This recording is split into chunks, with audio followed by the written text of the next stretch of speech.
В ардинското село Бяло извор се проведе възпоменателен митинг за така наречените жертви от възродителния процес. Но и тук, както вчера в Джебел, представителите на етническата партия ДПС използваха момента да агитират хората от региона и открито да заявят сериозните си намерения за влизане в високите етажи на властта. Десетки пъти ще повторим, че все още някой се притеснява Турция и помаци да заемат своето достойно място в съдебната власт, в полицията. Да, ние в Кърджалийско имаме един скромен успех. И в полицията малко, и в съда. Лидерът им Ахмед Доган си позволи дори повече от това. Изказванията му бяха изключително нагли и недопустими. Позволи си да претендира за отнемане на родни територии чрез нарушаване целостта на границите на българската държава.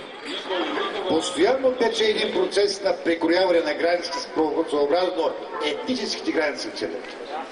Затова дали в явна форма, т.е. радикално, с сила, войска, танкове, и дали в тиха форма, така, пълзеща, уж умна, уж с използване на демократични трикови механизми, това ще продължава, уважаеми дами. На мероприятието присъстваше и Ахмед Башев, кмета на община Гърмен, който бе арестуван и заподозрян преди известно време за подбуди към проповядване на ислямски фундаментализъм. И той не пропусна от трибуната на този уж възпоменателен митинг да агитира избирателите в региона. Затова ние не искаме само местната власт. Ние искаме властта в държавата. И трябва да е ясно на всички, че след една година отново има избори. Не lipsvaха и изказвания на турски език, без какъвто и да било превод.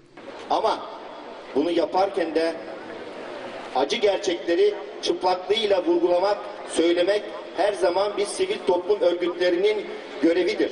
За пореден път Ахмед Доган и останалите от актива на ДПС, бивши агенти на Държавна сигурност и идеолози на възродителния процес, се направиха на загрижени за така наречените жертви. Това не им попречи да преиначат фактите.